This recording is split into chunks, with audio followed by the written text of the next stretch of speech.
This is at Trustworthy Slav. This is at Incognito, COH. CRK, Black Dot Compilled. This is the Fed Post.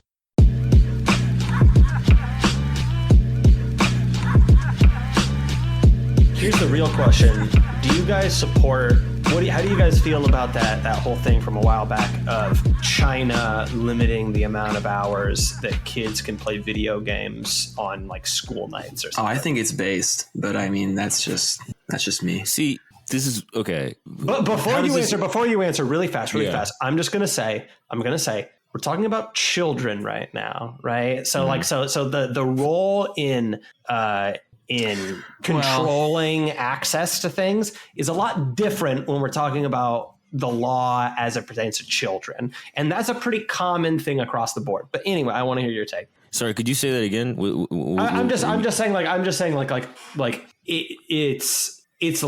it's in the context of children, limiting access to things is a lot more of a norm than with adults. Yeah, exactly. My only counter thing is like, okay, I'm just wondering, right, from like a conservative perspective, like, do you really want the government parenting your kids, right? Isn't something like limiting video game time, shouldn't that be something the parents do? Like, isn't that more of like their role? You know what I mean? See that argument for sure. I literally just thought about that as soon as Slav said the thing about, well, let's think about this is for children, restricting their access. I was like, wait a minute, maybe that should be the parents' call.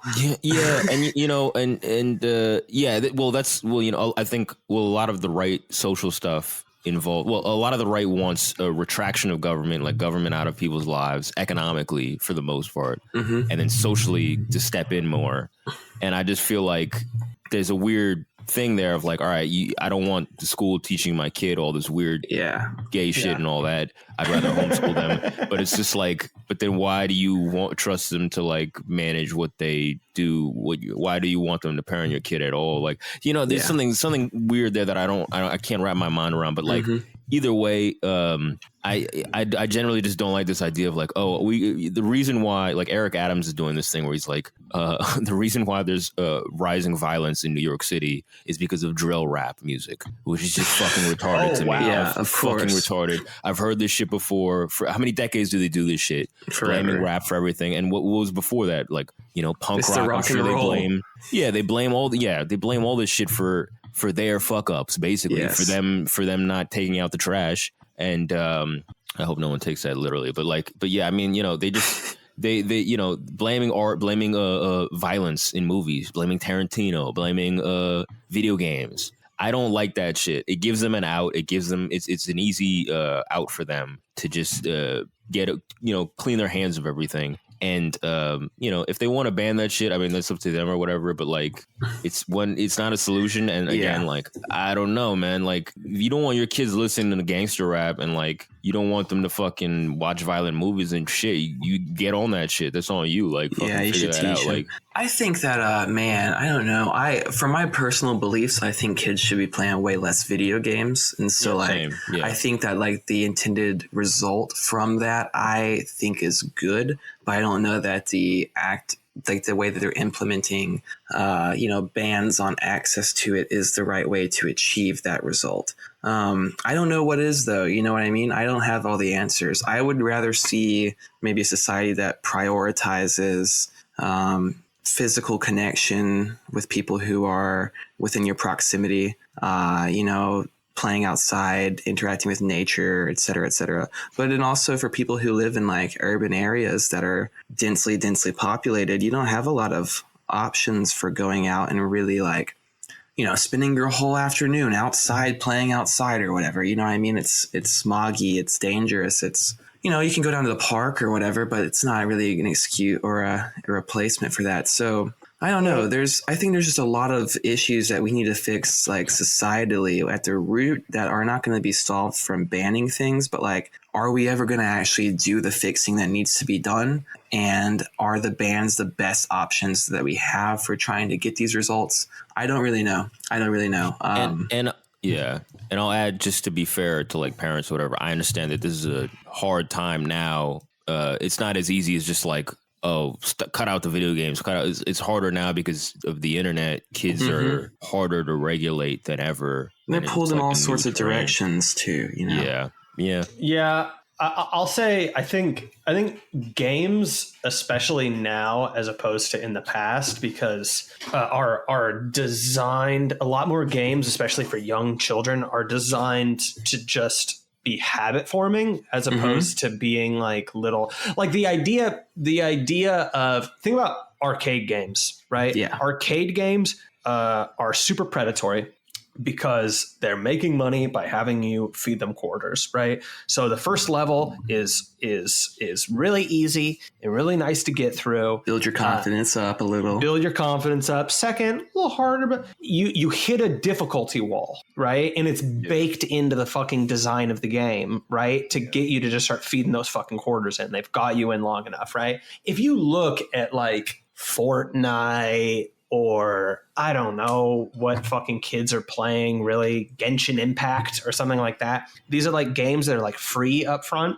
You can get a good amount of gameplay out of them, right? You get like 2 to 5 hours before you hit this wall, right? And everything is like progression, right? So it's like every time you're playing, you're leveling up 5 different things all at once, right? And you're like getting that fucking hit of dopamine. And then you like hit a fucking wall. By the time there's like a habit that's been formed in you, and then you start throwing money at them, right? And the point I'm just making here is that it's less like about, because I remember like the Jack Thomas days with like fucking that lawyer who was making a whole career of like trying to take down Grand Theft Auto or whatever, or all that shit. And, problematic, like violent content, shit like that. That's not really like the issue in my mind. The issue is more just like, it's like alcohol or like narcotics or gambling. It just like, these are like kids who are like playing. They're not playing with like an action figure. They're playing with like an addiction machine. Yeah. And like, that's fucking bad, dude. And I think that there's a big difference. Like you brought up rap, CRK. I think there's actually a pretty big difference functionally between rap and video games, because of the way that they are, maybe not originally, but now it's a lot easier to like get a mixtape up and out there without going through corporate structuring, without going through some sort of, deep editorial process. Yeah. You might not get radio play or whatever every time, but if your shit is right and you get in front of the right ears, you have, enough people that are in the scene, you can, get yourself heard. Yeah, you can go on SoundCloud, you can get plugged in with DistroKid or whatever on Spotify. You can do whatever you need to do. But with video games, it's like, that's made by a game company that's usually like some sort of multinational corporation or some sort of larger corporation. That's, these people have more of a vested interest in putting out things that are, like you're saying, SLAV, predatory in a sense that they are habit forming.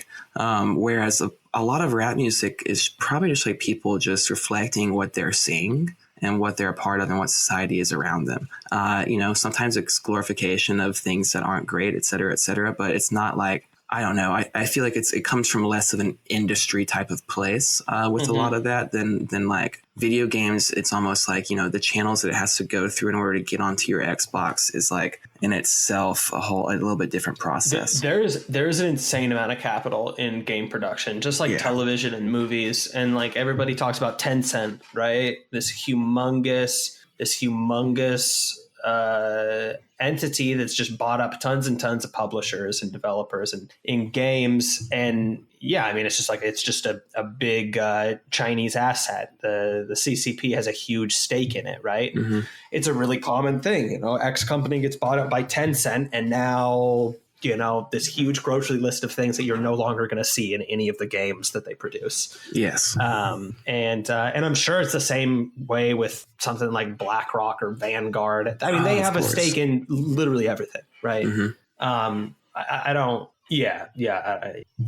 It does. Yeah. I mean, it makes me, because the way you're talking about video games is like an addiction or whatever. It begs a question in my mind, like, what would I say about big pharma pushing opioids. Right. Do I think that should just be illegal outright and that'll solve the problem? Under my reasoning, no, right? That's not enough, but and it's not enough, but would it be good? Yeah, that's something that sounds very appealing off the bat that I can't really think of an argument against. Yes. That's the catch-22 with a lot of these things, like bans on such. Dude, this is some fucking dictatorship of the proletariat type shit though. I'm thinking of a little bit, because it's like we're talking about like, it's like the person who makes rap, the person who's like a small musician, they're like the id of society. They're like an output of the ideology that's going into them, that's forming the art that they're making. And I'm not like really all that concerned about that person, because that person like doesn't really possess like capital,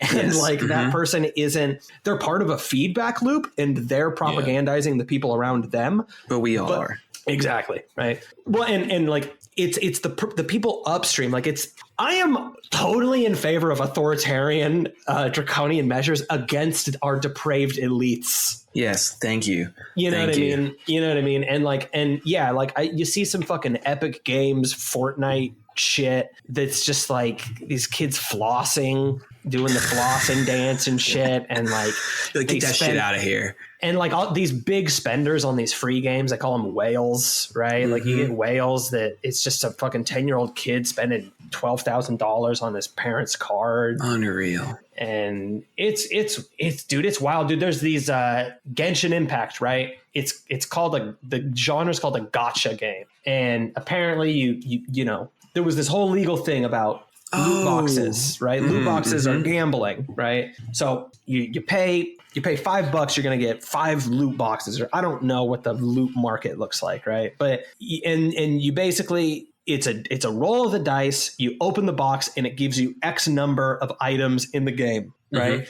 Is that gambling, right? The obvious thing, and this is what people said, right, is that you're not winning any money from it, right? Yeah. But like, you're still gambling. Your brain is receiving it as gambling. Yeah. Exactly, right. And it's a little bit of a tough issue, but kind of the consensus came down with just like, dude, children are not fucking capable of withstanding this shit. Yeah. Dude. And you look at fucking grown men playing shit like Genshin Impact. I heard of a guy who spent $20,000 on loot crates, dude. And this is straight up just like trying to buy different like character outfits for like anime girls in a video game. Like, what the fuck, dude? Yeah, dude. So yeah, you're right. The line is blurring with a lot of stuff, and especially in the digital age, which makes this all more complicated, because like the opioids thing, you know, I want all those big pharma people that pushed it and incentivized it and knowingly was like, hey, we took all the jobs out of these rural areas, we're going to replace it with opioids, because that's like a logical thing to exploit for money. And like that, I want those people like lined up, right? Yes, and like the people who push the crack epidemic or the feds or whatever, I want them fucking lined up, right? And you could tell me, I mean, I could tell myself like, oh, you know, that's not going to solve anything. Or, you know, if you ban those drugs going in, their lives are still fucked up regardless. They'll find some other vice, right? That's true, but I still want them fucking lined up. And those people then have to go and find another vice. You know what I mean? It's like, even if it's like, they'll go and find another vice. Maybe not everyone will. You know, maybe some people won't have the access to the other ones. Or and it's just, and there's degrees to the vices. Like there's degrees to, like, look, I understand weed and porn and video games are bad and addictive. I understand that, and I'm not trying to like dismiss that. All I'm saying is that is not the fucking same as people addicted to crack and heroin and opiates. Yeah. That's another fucking level. Because and you know, gambling I think is a weird one because it's kind of on the in between. Because gambling can be really fucking destructive. Yeah. But weed, porn, and video games, like, yeah, they're bad, but people can get out of it. You know, I mean, I'm not saying it's easy, but you're not going to get withdrawals getting out of it. I mean, to some degree, psychological withdrawals, but like that's more easy than hard drugs in your system. And that's why I kind of have a different solution or like hammer to those problems. Yeah. Yeah, I think the answer really is just like we need the dictatorship of the proletariat, and then we can start lining these folks up and deciding what's right and what's wrong. But I mean, will that ever happen? Who fucking knows? Yeah, yeah, I don't know. Addiction's a tough thing, right? Because it's similar to the fucking racism point we were talking about earlier with Thaddeus, right? Which is like, material conditions won't improving, won't undo racism in every form under every little nook and cranny and rock. But to my mind, it's the furthest you can go with solving these social ails and dysfunctions within the realm of actionable things that you can do. Yeah. Right. And with drugs, it's multi-pronged, right? Like the guy who comes into the neighborhood and is like getting people hooked on, is making a living off of, hooking people on crack and selling it to them.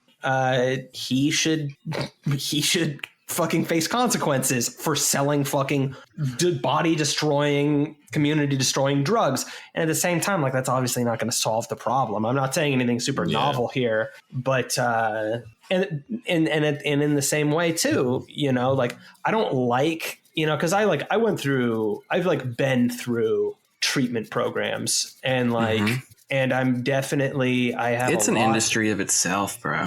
Yeah, and I've been through one, but I have feelings about the thing that normies do where they just talk about it as a chemical imbalance, and we've talked about this kind of stuff here before. But that does exist, obviously, to some extent, and we could have an economic utopia, and we would still have people that get addicted to fucking whatever, dude. You have people get addicted to sex, bro. But I think less people would be driven to these things, right? That's like 100%. The general consensus. 100%.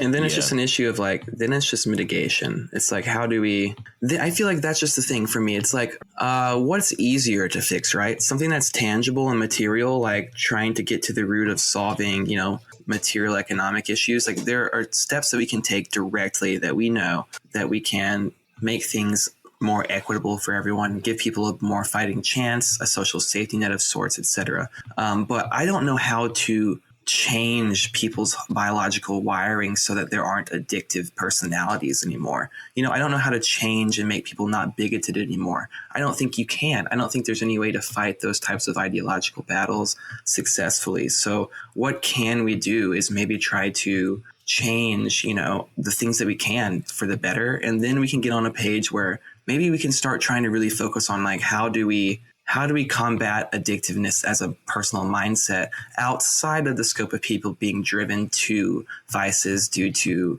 economic conditions? Yeah. And it's true that there's rich people who are addicted to mad shit. And so it's not an economic drive. But they exist through the same system. Like, this system is equally unfulfilling, I think, for everyone. It's because it's spiritually inept.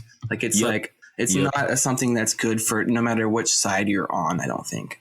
Yeah, and I agree, because it goes to the spiritual deadness that I think a lot of the right talk about, that is just kind of undeniable, that but it goes hand in hand, because it's like the reason why they're all into those things is because there's a void in their life, even though they have money, because they've been taught that materialistic values are all that matter. And it goes hand in glove with the other thing of everything necessary in your life is getting more expensive, and your money's getting less valued, and it's getting harder to live. But at the same time, you're incentivized to live a very hedonistic, materialistic life and get cheap pleasures, and just throw your money out and keep the economy stimulated, and just on meaningless shit. Those are two things of the same system, and that's the same mentality that creates like that spiritual deadness, so that a rich person is also just like a fucking dopehead, even though they have money. I think that just like the track that we have people on generally of like what you're describing, just fucking spend your money, keep the shit stimulated, buy more shit that you don't need. Yeah. I mean, like, I think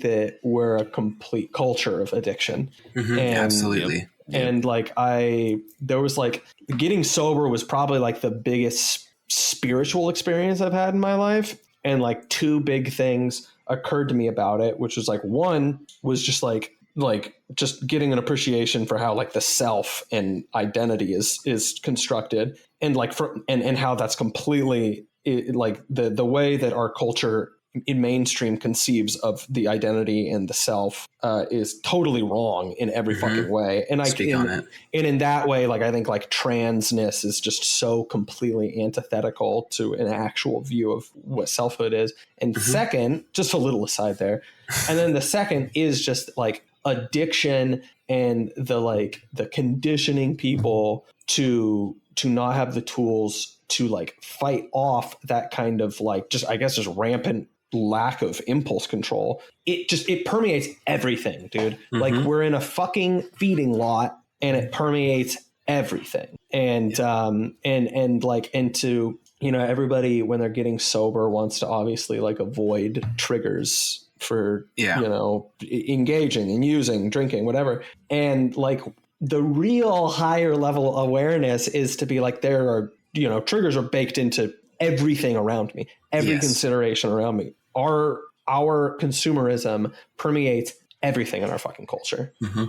Yeah, I was actually going to say, when you're talking about impulse control is like an enemy of the capitalist mode of production, because if you are able to control your impulse to consume, etc., that right there is a barrier to consumption and a barrier to production. And so that they can't have that. And we talked about, you know, how capital, especially global capital, as it expands, it breaks down cultures and it breaks down, you know, people's traditions and ways of life and rituals, etc. And it's the same kind of thing here with people's internal, you know, control systems and people's internal rituals and rites that go on through themselves, like impulse control, etc., because they has to take these things down in order to continue consuming. And so that's like where I think, like you're saying, if we're a culture of addiction, well, then if we change what our culture, you know, if we change the way that we produce our culture, then we should be able to address a lot of the addiction. Yeah. Yeah. And I think having people have more of a stake in things statically that are concrete, that are around them, to have more ownership in like their community and to be less transient is a really, really big step in that direction. You know, it's like when you like choose to, and I mean, I'm doing it right now, I'm smoking weed, like I'm kind of burning the present to like, you know, get high and have like an altered experience. I'm kind of jettisoning it, whatever. I feel like it comes from kind of like a single use replaceable approach to the world around you a little bit in that like this is expendable. This isn't like an important moment. Absolutely. Yeah. I was thinking about that a lot recently, just about like how, I don't know, how the drive towards quote unquote progress, you know, the ideal of progress and towards something better, how much good we leave in the dust and how much just good we destroy in search of something better, in search of more often. And this can be, you know, a macro and a micro scale, trading away present moments for what you hope to have in the future or what you used to have in the past on an individual level or societally, you know, throwing away things before we're actually really gotten the usefulness out of them. I don't know. I think it's just a compulsion that it's not healthy. Yeah. And I mean, I'm getting into my critique of modernity and spirituality bag here, but like, you know, you know, me, like at my job my old job, like I was working, I wanted to do something that would like vaguely help like underclass people less economically privileged. Like that's what the kind of work I wanted to do. And of course, what it really was, you know, greasing some politicians or some NGO execs' pockets and at most putting Band-Aids on a fucking huge festering problem. You know, what is it like those DSA kids do? Like they fix brake lights for people. You know what I mean? Like that type of Band-Aid shit, like on the margins. And, you know, I'd just be fucking angry all the fucking time. And I would just be drinking a fuck ton. And I would just be coming home drunk and I would just be angry at people around me and just like hard to be around. And like to some degree, that's my problem, obviously. But like this is not I'm not the first person to do that. Oh, I mean, that's like a common thing. That's Yeah. like a common thing. Like dads that come home and beat their wives and kids. Like that's like, I'm not saying that's a good thing. That happened to me when I was a kid, and like it's objectively bad. It's redirection. But yeah, exactly. But it's something that I came to understand. You know what I mean? I understand that mentality of getting to that point. And it's really just from the like everybody's just doing meaningless work. I mean, even if you were in the private sector or whatever, you know, and this that's might what be a gnaws at modernity me thing. the most, bro. It's like just the absolute meaninglessness of a lot of the jobs I've had. You get home and you're like, dude, what the fuck am I even doing? Like, this is not helping anyone. This is not doing any net good. This doesn't feel any bit of fulfilling. Like it eats away at you. Absolutely. That's what I was worried about when I was like younger. I was like, look, I don't want to do a job like that. Like, I don't want to be part of like getting a 0.00% addition to some fucking company's profits. Like, I wanted, at least if I'm going to be like an office drone, like let me do something that somewhat like marginally helps somebody. Like, you know what I mean? At least. And you know, that's the thing, man. Yeah. And again, I don't know the solution to this, because this might just be a critique of modernity in general. Like maybe there just is no useful work anymore in our part of the world, like in a first world country in 20. No, well, I mean, no, of course there is. But what I mean is like it's getting scarcer or whatever. Or they're not paying much for those jobs that do this shit. But like either way, like it's just like a thing you see with a lot of dudes, like who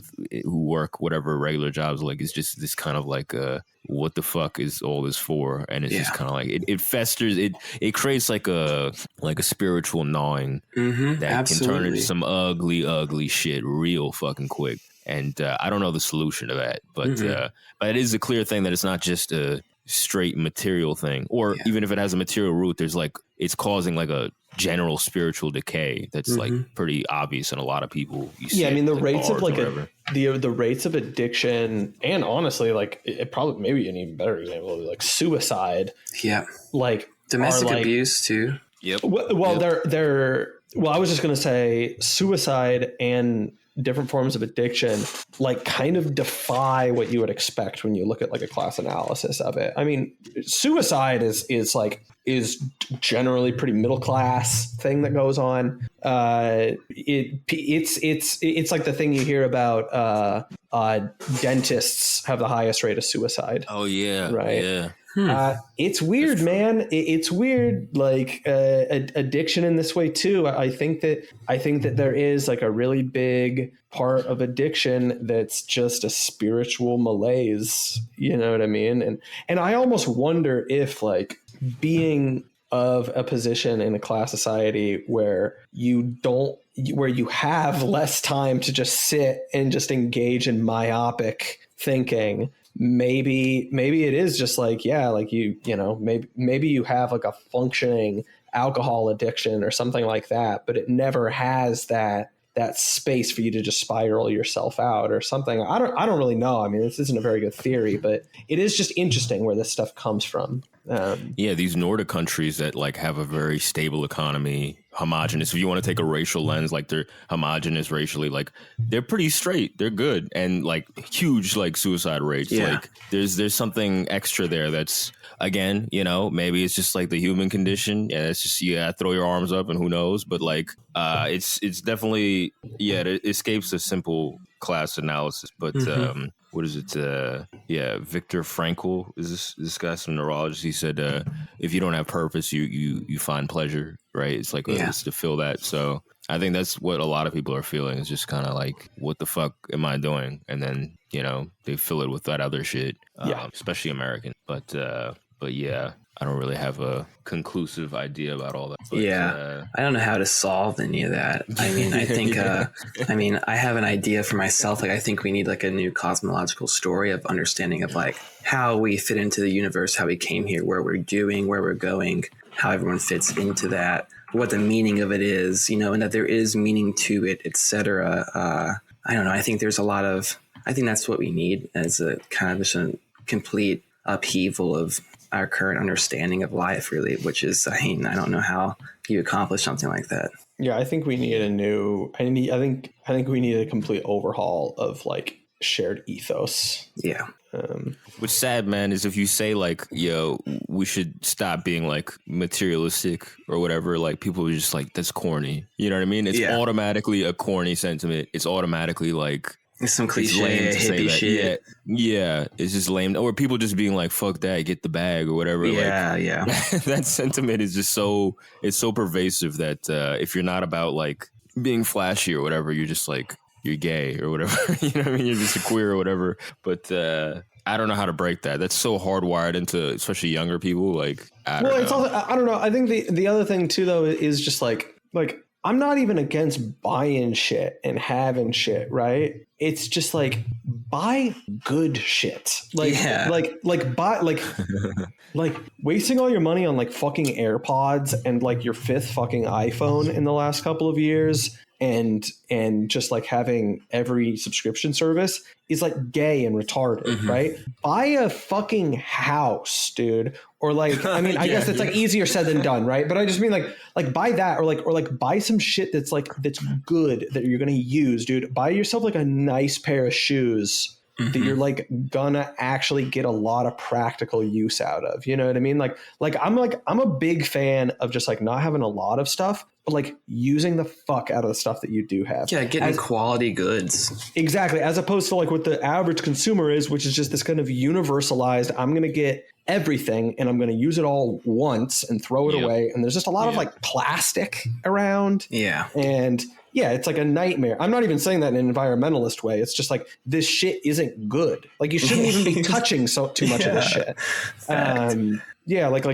Buy shit, enjoy your shit, have nice shit. And by virtue of that, you'll have less shit. And take care of your shit. You know what I mean? Like that's another thing. I don't know. You're saying to buy something and use it once and then you're done with it. Like it's throwaway culture shit that we live in, and it's like that's part of why they don't make any good shit anymore too. Well, I mean, I don't know if it's part of why, but they're just not going to make good shit regardless, and people eat up slop. But it's like they used to make good shit. Yeah, exactly. And now they can just build in planned obsolescence, like you're saying, into like anything you buy, and people just accept it. Like that's the most fucked up shit ever. If you told someone from like the 1960s, like, hey man, in a few years, you're going to need this phone thing. And you're going to carry it around in your pocket, and it's going to be a part of pretty much everything you do. You might have your money on there. You know, you might use it for interacting with work, etc., getting around. And you're going to buy it from this company, and they make them. They're pretty advanced. They're real cool. But the thing is that after a year and a half, they're going to update your phone and then just make it so it stops working slowly. Even though there's nothing mechanically wrong with it, they're just going to kind of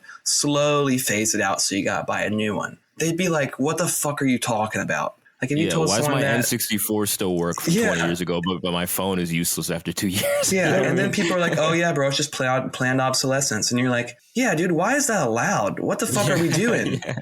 Dude, one of the funny things too is like boomers are really fucking stupid about this shit. But so boomers generally, I've found, not all of them, but they uncritically consume and fall for so many of these psyops to the degree that like a lot of like Zoomers do. Like, and a really good example was like my dad had this beautiful coffee table, and he always had it. I like grew up with this coffee table.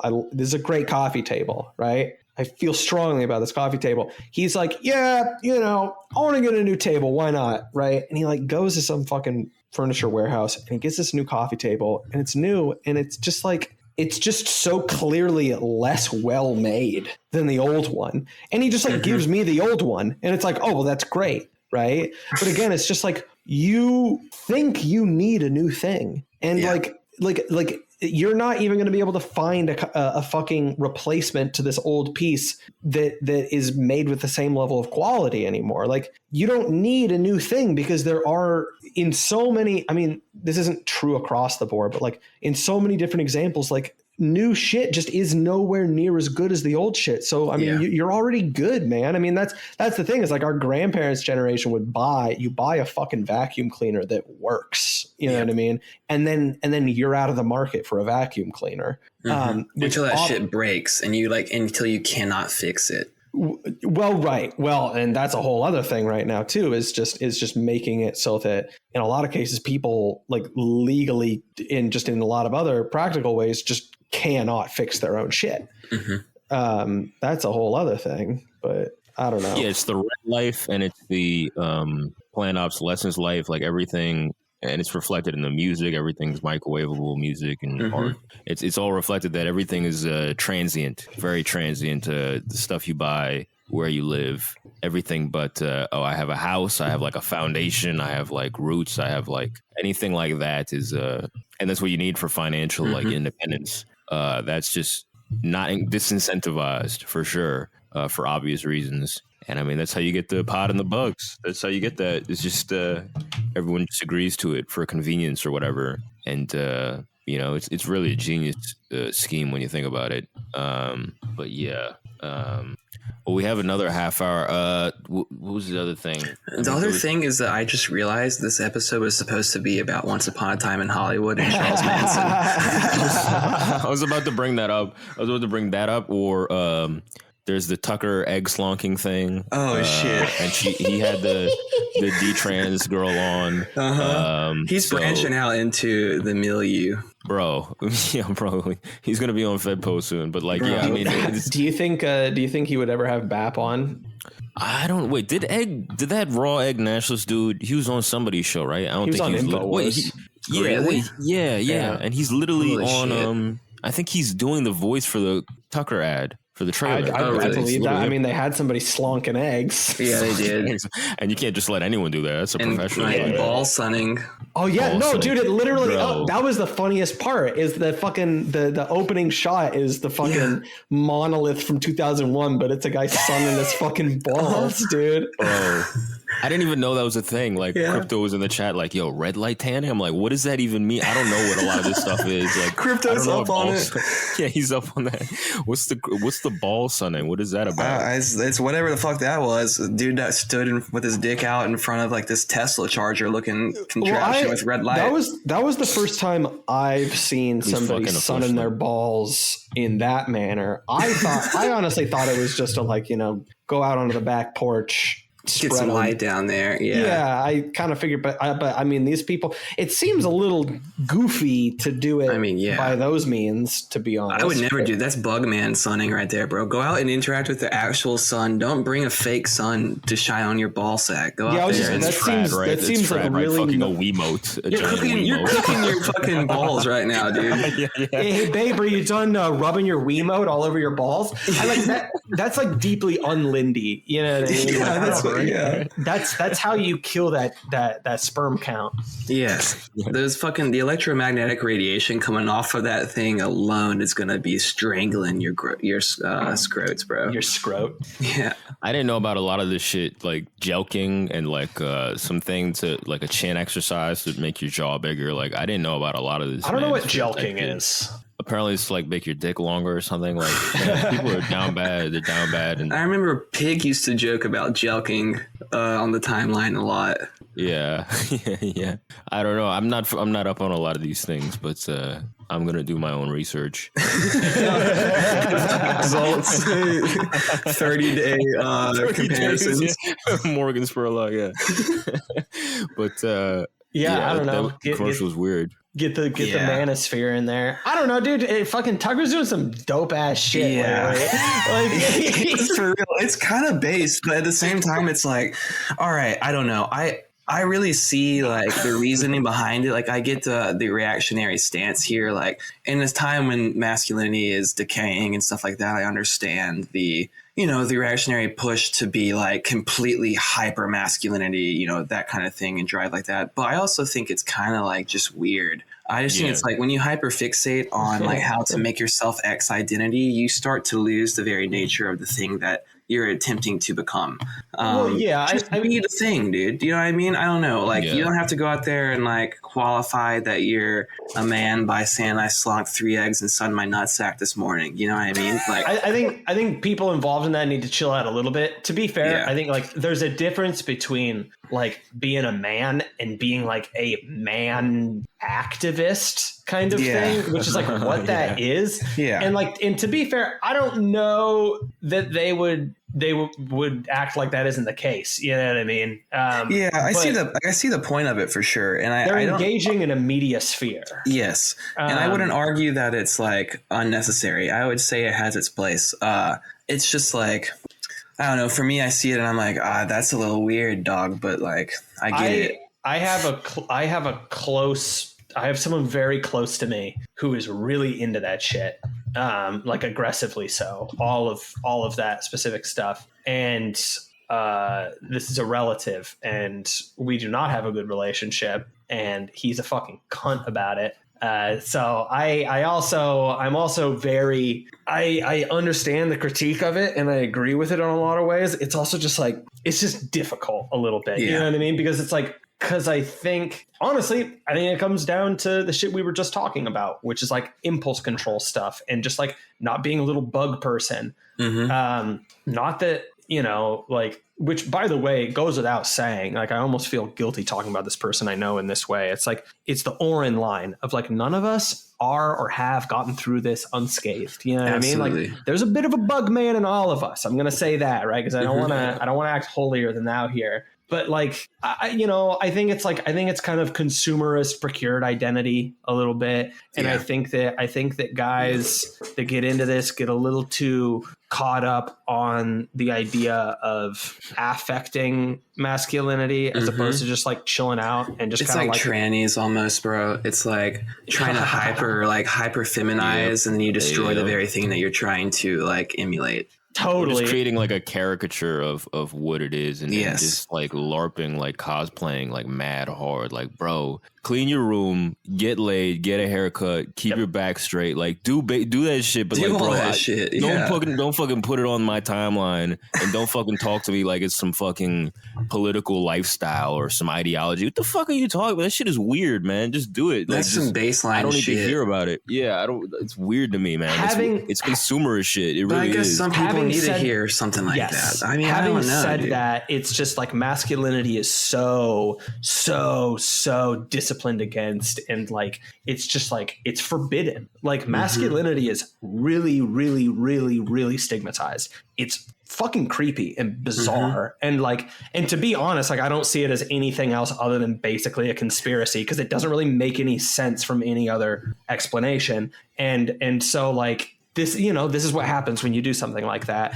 And I can't totally blame people for messaging it in this really forceful, affected way when like the situation they're in, that kind of is an understandable response. It's just like, as far as, when I interface with it as an individual who, would make heads or tails of that and maybe deploy it in my own life, which is what the fucking whole ideology is basically self-improvement shit. So this is a completely valid critique. It's just not how I would go about it. You know what I mean? And personally, like the stuff we were talking about earlier with Thaddeus, just about like interacting with normies and everything. Like I've noticed that kind of stuff is a really good way of self-alienating yourself and making you hate all the normies around you. Yes. I don't know. I think it's like, I don't know. I just think it's kind of weird. I also think that it's like people are putting way too much shit under a microscope and way overthinking just how to be like, just fucking be, bro. I don't know, dude. Like people need to get out of their head so much. And like,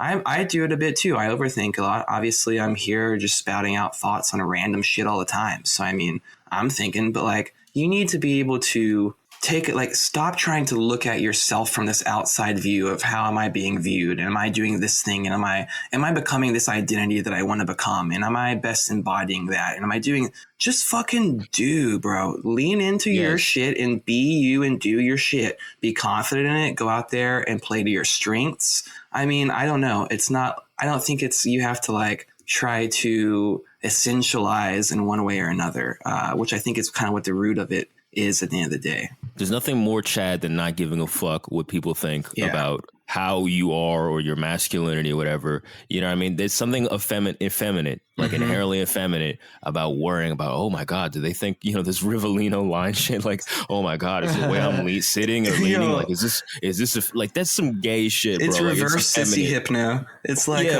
turn you bodybuilder hypno, gay shit. Yeah, I've never worried about that shit in my life. I've never thought about that. Rivellino's a genius, though. How dare you? Okay. Yeah. No, but I mean, like, and some of my friends who were like into Rogan or whatever, like they'll become so obsessed with like the way they look and like, oh, my shoulders are not ideal for this. It's like, bro, you sound like a fucking bitch, bro. You sound like a bitch, bro. Like, this is what girls talk like. This is girls talk about, oh my God, my limbs are not proportional, whatever. Shut the fuck up, man. Like, you know what I mean? I don't like hearing that shit from dudes. Like, from girls, it's all right, but like, and girls just being like, and a lot of these guys that get in this manosphere shit, they just talk all the time about how much they hate women. I've seen dudes like this in real life. It's like Mac from Always Sunny. Yeah. No, dude, that shit is some faggotry for real, bro. That's also feminine shit because women are the ones who are always sitting around like, I fucking hate man. I can't stand man. I hate, they always say that shit. And meanwhile, it's because they haven't gotten laid in a while or whatever. Like they're itching for dick or whatever. You know what I mean? I don't know. I don't like that shit. Also, I'll say I've been getting laid consistently for a while. I'm not involved in the manosphere or any stuff like that. I genuinely kind of hate women though. Like for real now. Like I love my girlfriend. I like love the women in my life that I have a nice relationship with and all of that. But like for real, so like women are horrible. No, of course, bro. No, listen. Of course, right? Like baseline is what I said about in groups and out groups. Like we're all bigoted, right? Like, look, obviously we all fucking dislike women. Obviously they dislike us. Obviously they dislike us. I mean, look, this is an open secret. Like we all know this. But there's a difference between being like, oh fuck these fucking bras. There's a difference between that and like talking about it incessantly. I'm talking about dudes that talk about it incessantly. Like you met these? Have you guys met anybody? That's a like red flag, bro. Yeah. That's I've met dudes like that. I'm not trying to be involved with that. No, I mean, again, this is keep talking about it. This is this person that I was talking about who's involved in all this. I mean, it's just, I've known this person their whole fucking life. It's intense, dude. Honestly, man, it's the same thing as just the fucking gender role shit that you guys were both just kind of talking about, which is just like misogyny is just a lot like that, which is just like being a man. You stand up straight, you do all that kind of stuff. That's just kind of natural. That's just kind of baked into it. Don't affect it and don't focus on it too much. And it's just like having kind of just like a frustration and a little bit of tension between you and the opposite sex is just like normal. And that's like kind of that's the fire, bro. That's the fire. It's life and love right there. Yeah, the Eros or whatever. Like you don't like don't think about it anymore because it goes beyond. It's beyond rational. There's no analysis of that really needs to be done. You know what I mean? You sound like fucking Judith Butler. Shut the fuck up. Like it's just like I love my girlfriend. I also hate women. There are many men like me. But I love women. You know what I mean? And that right there, can't live with them, can't live without them, bro. Yeah, of course. It's literally exactly. Dude, so some of this stuff is just boomers already had it figured out with like little idioms. Thank you, dude. It's true. They did have it figured out. And, like white knights or dudes, they're just like, I love women and just like that really go hard or whatever. Like that shit is fucking nauseating. And I don't believe them at all. I don't believe them. They're hiding something. Or they're gay or something. They don't have sex. Yeah. They're friend zoned or they're gay, which is fine, but like, that's. Yeah, you do you, bro. Dude, Yeah. I'm sympathetic too because we've all been in the zone before. And zone? We've all been friend zones. I was trying to do a shorthand thing. Yeah, I was say I'm in the zone right now, bro. I've been zoning this whole conversation. I'm in the flow. Dude, I'm living my life in the zone. We've all been friend zoned, of course. And it's painful, man. But again, dude, I think honestly, man, the manosphere stuff. They do. I mean, it's just such an easy task they're going about because people are so cooked in their outlook on all of this shit. Yes. That like they can be right even like a quarter of the time. Or it's kind of predatory in a way. I mean, like it's like a lot of the stuff needs to be heard. Some of it is true and right. Kernel of truth. These people probably need to hear it or need to have someone in their lives that can, kind of show them this kind of stuff in a positive way. But like the whole manosphere thing is predatory on people who are generally insecure in the first place. Well, it's also, I mean, it's like any of these communities online, like it's a commodification of the self, and like it's like the true postmodern form of commodity production and consumerism is just basically fandom. And the manosphere is fandom, basically. It's like a grievance culture fandom, and it's bad. I mean, I'm feeling insecure now because you remember Slav, like in the old chats or whatever, someone would say like something like, "I'm feeling like you guys aren't really sexist," and then everyone just starts typing like, "Whoa, slow down, bro! Wait, what are you trying to say?" Now I'm feeling like I have to validate myself. Now I'm like, I mean, look, what would you say is the most annoying thing about women to you? Because to me, how much time do you got, buddy? yeah, we got 10 minutes. But I would say it's the entitlement thing. I think that's the number one thing that fucking grates the shit out of me is entitlement. I mean, that's like an easy one. The nagging, bro. I think the big thing for me, okay, men are physical, women are social, right? So like we enforce rules through physical force, women enforce rules by like social assassination. Psychological games and shit. The thing that fucking pisses me off is that's like a soft power, and so obviously like it works well if you don't like acknowledge it, and they don't ever need to acknowledge it in the modern world because we don't acknowledge that women have any advantages at all. And I think that shit pisses me off. And it's similar to like how we were talking about jealousy earlier. It's like you go into a workplace and all the women don't fucking like each other, and they're fucking little Machiavellians to each other. And like this is kind of like I've had jobs like this, right? And none of them have the like mindfulness to be like, oh, like we're just being fucking women right now. Like this is just a hen house. And like we're all just like being little fucking Roman senators stabbing each other in the back. And it's frustrating how little that's ever acknowledged. And how women use that shit cynically, you know what I mean? Like the worst thing a guy can do is he can just beat the living shit out of you, right? Well, I guess the worst thing he could do is kill you, right? But like really, realistically, like you'll get into a fight with a guy or something, right? Or you'll get yelled at, right? Oh shit, dude, women they can kill you 1,000 times, bro. They'll say something that kills you every day. And the affected confusion that a broad will do to you sometimes. They'll affect confusion, or straight up, the worst thing you can be called by a woman is creepy, right? And then it's just like you're in shambles, right? It's that. I think it's not even really power. It's not these broads' fault.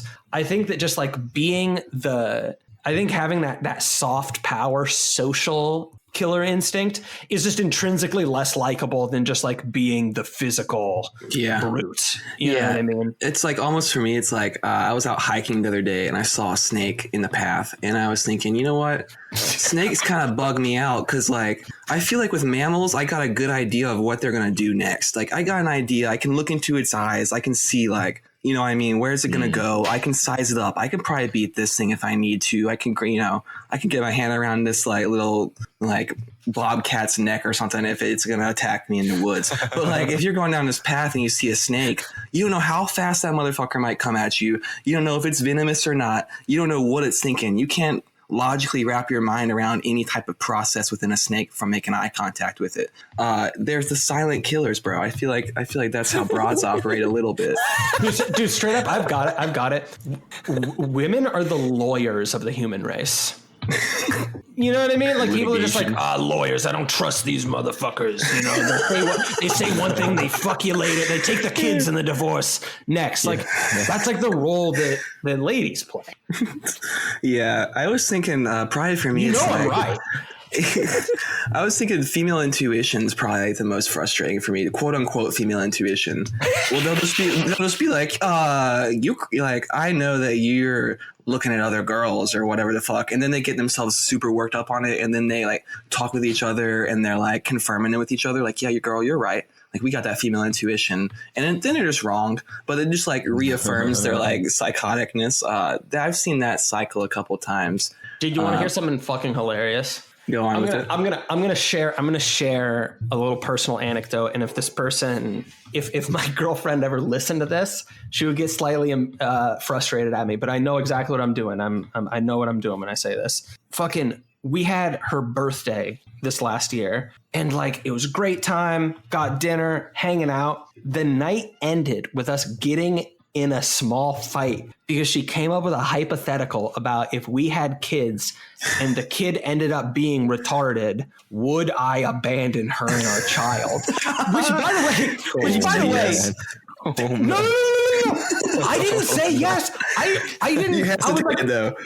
I didn't hesitate. I was like, that's absurd. He said, let me think about it. He said, bitch, you're tripping. What are you even talking about? Oh, I didn't even get a chance to say anything. And she comes up in like a matter of like a minute. She comes up with a hypothetical, gets mad at me, and then starts a non-hypothetical fight with me about this. This is how we end her birthday. It's honestly hilarious. I still give her a hard time about it. If she hears this, I love you. Hilarious. I know it's cliche, but bitches be like getting mad at you over some shit they dreamed about and then convince themselves that it's true. Oh yeah. Yeah. Also, just like ruining good moments. Like, whenever they open their mouth, bro, they start squawking. No. What I mean is like what Slav's saying, like. It was a nice moment. No, yeah, you know what I mean? Like, you know, you're having a good time. Like, everything is going well. You're out to dinner. You're doing whatever. Like, it's just a time just like, hey, let's just enjoy this. Because, like, everything else in life can be really, like, shitty or whatever. And for some reason, they just, it's like they pull out the ether or something to just ruin the moment. You can see them working it up behind their eyes. They're just sitting there, they're twitching a little bit. They're like, yeah. And maybe they have a reason or whatever, but it's just like, man, don't you just want to like enjoy this a little? Like, can we fight about this later? Like, can we just like, you know what I mean? Like, that's the most masculine fucking trait. Just like, bitch, can we just like relax right now and maybe talk about tomorrow in the morning? Like, yeah, honestly, it's like, and I don't know, guys are just, I mean, yeah, this is all cliche, but guys are just more consistent. You know, if I see my friends that are guys, like the things we're gonna argue about or dislike, it's all like planned. It's all like expected. You know what I mean? There's no curveballs. Yes. But yeah, like that Slav situation, it was just like blindsided. Just like, wait, what? Why are we talking about this right now? Like, what? What are we talking about? Like it wasn't even a thing 2 minutes before. Yeah. Again, we don't have a child that's retarded. We don't have a child at all. Yeah, hopefully never will. God willing. You know what I mean? Oh God, I pray every day. That's their nature though. They're coming up with these insane. They're shit. What is that? The manosphere thing that's kind of true. Like they're always shit testing you. It's true. It's true. They are, because it's a survival thing. Now we're confirming manosphere talking points. They're actually right about dude, everything. I'm telling you, dude, they have the easiest job in the world. It's not hard to be right about half of this shit. Yeah. Like, yeah, man. I don't know. And dude, and every dude, well, every straight man, well, not every straight man who isn't completely broken by modernity understands that feeling of just like having those laser eyes shot at you, and you're just like closing your eyes and you're just kind of like shaking your head and just like, no, calm down. No, that's not what I meant. What? Yeah. Don't want to do this right now. There's nothing you can say. You're in quicksand. It's over. Exactly. Yeah. And just, it's like, just don't engage.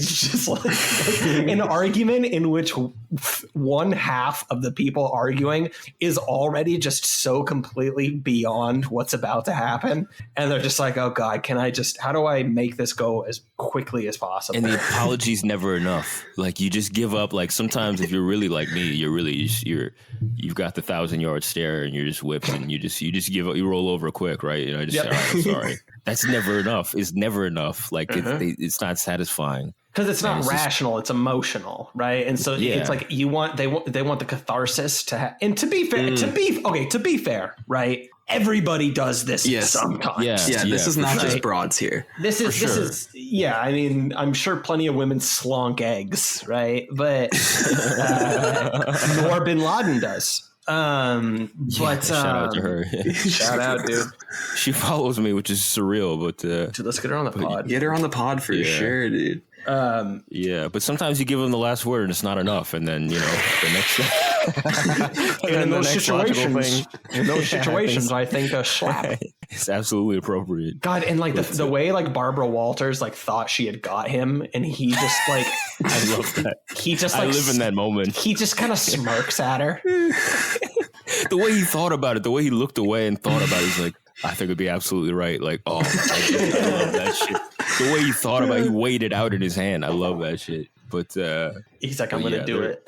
Have you guys ever dated like gold diggers? No, I've never had any money, bro. So that's never been an option for me. Yeah, I've never been in a good enough situation. God willing, maybe one day I will. By Allah, I pray. As goals, right? Yeah. I mean, or maybe not even like explicitly, but kind of like that. I mean, well, I kind of get what you're saying. Like, you don't have to be rich to have a broad with you that's like, wanting you to kind of pay the way for everything type deal. And no, she's sizing you up by how nice, like sizing up by how nice the place you're going to is, how much you're spending. You know what I mean? Just kind of like that. I've seen that in New York, and it's just kind of like.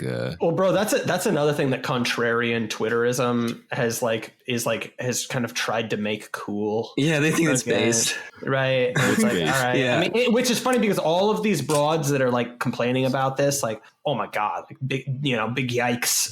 He didn't take you to a 4-star restaurant on the first day. And these are like the based women, I guess. It's like these broads are all in like their mid 30s and single. So like, come on, you're trapped in here with us too. You're not pulling one on anybody. All right. I've got too much self-respect to date abroad like that. Like for sure. Yeah. I mean, yeah, I did it. I mean, I'll just be like, damn, she's hot as shit. And I'll just be like, and I'll just, I'll date her or whatever. And then I'll find out during like, that she's like that. And, I mean, it never lasts long. It can't turn into a relationship. But I mean, it's hard not to see those instances like multiple times and kind of not have that affect your the way you think of women. But a lot of them aren't like that. But like that is obviously it's a thing. And I guess I did see that on Twitter. I did see like that debate of like, no, you should be spending minimum $200 a date, or people like love to debate like the money you should spend or whatever. Like there's an amount.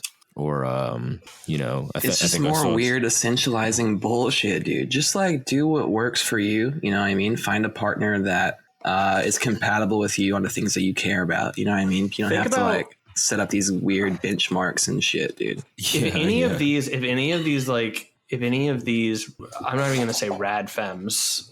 If any of these air quotes based women online are hearing this right now, next time you're going to make a post like that, I'm not saying anything. I'm just wondering, like, how many eggs did you lose from the first keystroke to hitting the post button? It's interesting. Yeah. I don't really know. This might be energy better spent trying to find a husband, but I mean, again, I don't really know. I touch plastic products and I take receipts. I handle receipts. I take my girlfriend out to places that aren't 4-star restaurants and I play video games. But, I'm in a happy relationship and I'm planning to get married. So what do I know? Right. Yeah. All those rules are really weird. I mean, there was one where it's like, take $200 and subtract by her age. And that's how much you should pay or something like that. That was a funny. It wasn't even that. It was take $200 and subtract her weight. Oh, her weight. Oh, that's what it was. Yeah, that's savage. Except the age thing does work pretty well too, to be honest. Yeah. But I leave these to the experts, the greater minds. Yeah, the experts. Yeah. Like Rivalina, the artist. Yeah. You just don't be leaning, boys. Just don't be leaning. Yeah, mind your angles. I will say though, it is. I do think it is. it is good to instill in like young men that it is all right to be like masculine. Yes, because I mean, it's coming from all sides for these boys, but not a caricature of masculinity, dude. That's what I think the real problem is. I think it's like, I think it's the reactionary thing, right? Like, I think that, of course, there's truth to that. There should be a societal understanding that it's okay to be a man, right? Like, fucking, of course, there are men and there are women. That masculinity is not something that's toxic and harmful, but also that's not just a specific set of, things. It isn't something that's like made into this like hyper reality image of like, some Roman dude that's like carving his own arrowheads naked out in the sun wearing loincloths. You know what I mean? Like, we don't live in that world anymore. You know what I mean? That's not it. Just like, there should be a place for young individuals to be, informed by healthy masculine habits, and not to be told that they're shameful or anything like that. But just telling them like, actually what masculinity is this fucking caricature thing that we've like crafted up over at Langley for you. I don't really think that is like really a good alternative to what we have now. It's like the logical alternative, right? Like, it's going to crop up and it's not wrong. There's a case for it, as there is with so much of this reactionary stuff that comes around. Like, there's a case for it. They're speaking to a real sentiment. They are drawing attention to the unsustainable change that we're going through. And they are trying to say, hey, there are these things that need to be protected. But then in their attempt to protect them and to solidify those things or secure them, they go way over the top and actually end up destroying the very nature of the thing that they're trying to protect. Sure. Yeah, and I mean, like... Go ahead. Yeah. No, you go ahead. I was just going to say, as is the case with all of these things, because this is like a really common conversation we're having here, just like with a lot. I mean, like you said, you mentioned just other kind of reactionary things online. Like, honestly, I think for me, it always just comes down to like just not letting the perfect be the enemy of the good. Yeah.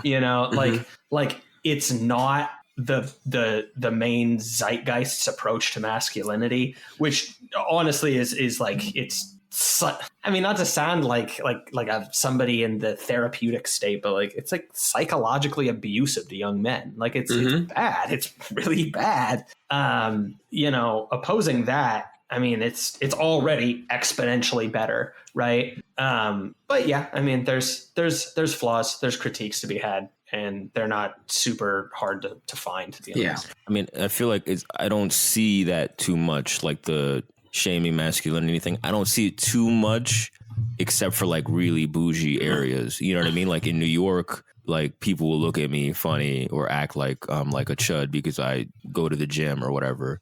And it's like, but the problem with a lot of these manosphere guys is they're literally the caricature that these libs have in their head of like, oh, I'm going to the gym and, I'm like, trying to be Chad. And self-fulfilling cycle thing that you were talking about earlier with you and tipping. Yeah, exactly. But it's just like, for me, it's like, bro, I go to the gym because it feels good to exercise, and I like drink less when I do it. Like I need it for my mental state, for like stress relief. You know what I mean? So like, but for them, it was like, no, you must be doing it because you're trying to be Chad and like, all the stupid shit or whatever. So be an Ubermensch or whatever the fuck, like, you know what I mean? I just don't like that they give into that the caricature that they made. It's like, bro, there's so many people that don't think like that, and just walking. Yeah, I mean, I don't see it too much. I mean, yeah, I've seen that in New York a little bit. And what was that New Yorker thing where it was like, different examples of different guys. Like he doesn't go to the bar and orders an IPA and is obnoxious and man spreads. Tim goes and gets a wine and wears a scarf and like crosses his legs. They were saying all this stupid shit, like be metrosexual, basically. That's where I've seen like the whole, like, don't act like a dude or whatever. Yeah. Like, but all the dudes I've known that were like really like bro-y, like in college, like football schools that I've been to, whatever, none of them are anywhere aware of that shit. They don't even know that that's happening. They don't even care. Not some manosphere bullshit. Yeah, they don't know. They're not like hyper socialized to even know that that's a trend. They're just themselves, and if people don't like are weird about it, they don't care. They just don't even give a shit. So I mean, I don't know. It's rarely like super alpha people that are like getting into these big identity brands in the first place. True. I mean, like that's they're true. not, those guys aren't going on Twitter and being like, oh, I'm going to engage with the discourse on the dissident right now. You know, I'm a fucking I'm a Mersheimer stan. And like, oh, I'm going to side with Logo Daedalus on this issue. Like, they don't know. Typing at the like console computer. Exactly. Like I don't know. Maybe they're following like Mel Gibson fan or something, or maybe some like NBA players or some shit. You know what I mean? Yeah, they're following NBA players. That's true. It's kids on the margin. It's like what Merrick was saying. Like, not everybody's going to fall into that trans stuff, but like if you're on the margins, you're more susceptible to doing that. It's like insecure self. I don't even know if it's like self-centered narcissism, but like not even from like a place of like pride or anything. It's like an insecure narcissism that I feel like it's mostly what people get caught up in, that kind of stuff. Yeah, I mean the dating game is hard right now. It is it's bleak, and I get hard, why. Dude. And it's like there isn't in the cultural lexicon. I'll just keep hammering on it. Like there isn't anybody who's like in men's corners, you know. And like to be honest, like it's fucking scary, dude. It you know, you can have one fucking broad. You can have one thing go wrong and have somebody really kind of fuck your life up. And you know, you look to any mainstream cultural product. It's like just weird browbeating men at how amazing they have it. And I know it's kind of almost like a Reddit tier to point this shit out, but again, it's like all the people that die in war, all the people that die in these fucking dangerous jobs, dude. Like it's obviously it's just a big. It's you know it's like any other. It's like any other culture war psyop, but I think it's painful for a lot of people, especially given that we're so isolated right now. And I think that men are probably the people that experience that most acutely. You know, so I don't know. It's tough out there for the fellas, but it's tough out there for a pimp. It is tough out there for a pimp, but obviously, first step you can take is subscribing to the Fed Post Patreon account. Keep your pimp hand strong. Yeah, keep your Patreon going. Dude, we get those numbers up. We'll do a weekly list of things we don't like about women. If this pops off, we'll keep it going. Do like a men's column. Just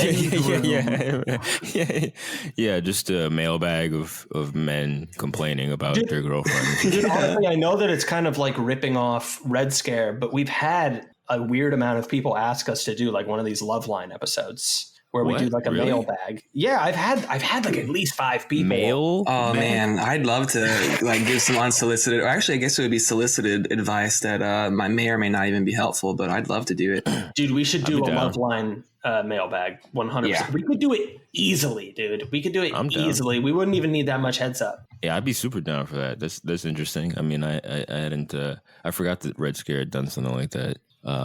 Let's give some relationship advice. Let's fuck up some relationships. Or strengthen them. I mean, realistically, we're going to leave just a trail of human wreckage behind us. But I think it's time for boys to enter into the chat on this one. I mean, these broads over at Red Scare, they don't have a monopoly on romantic relationships. Yes. Because we're 50% of them. Absolutely. Right? And we fuck each other. So it's, sometimes 100%. Well, that doesn't count. But I said they're in a field of their own. Guys, I said romantic relationships. Shit, bro. Oh my God. No comment. All right. Well, okay. We hit the time. So that's good. Yeah, this is good. I thought we'd be burnt out by now, but this is pretty good. We can do the Once Upon a Time in Hollywood sometime. We could do the Love Line episode, like a Dudes Rock episode all the way around. Like do Once Upon a Time in Hollywood talk, and then just give some dudes some advice on how to deal with crazy broads. I'm down for the next crew one. Yeah, I'm down. One half fellas movie review. Or analysis, critical analysis. Yeah, there we go. In one half Love Line mailbag. Yeah, I'm super down. And honestly, the ladies should write in too, because I feel like Lilith. I see her problems. I see a lot of ladies online. I mean, a lot of problems. A lot of mental problems. shit. I'm joking, Lilith. I'm joking. It was just a Trump reference. It was just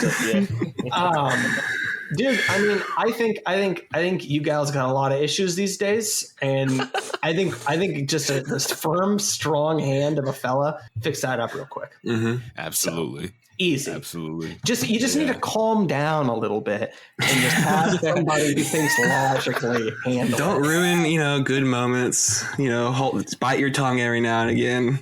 Exactly. Take your BPD meds. Just relax. Just take it easy. Don't get mad at somebody about hypothetically abandoning you and your hypothetical retarded child.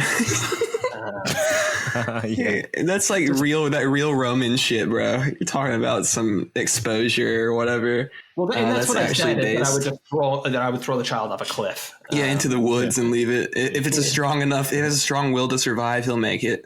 Yeah, the BAP colony of naked dudes running through the woods will take my retarded child and raise him to be a wolf. Yeah. Oh shit. I mean, we don't have a lot of female listeners. What is it? It's like, that makes sense. Like 15%, 20%. Yeah, we're eclipsing like 18%. You know what I mean? Yeah. But I'd be down for them to. Yeah, they can tell us their problems, and I'd be happy to gaslight them and tell them. Of course, I'd be happy to do that. Mansplain a little bit. Absolutely love to do that. I'm always in the mood for a little mansplaining to some broads.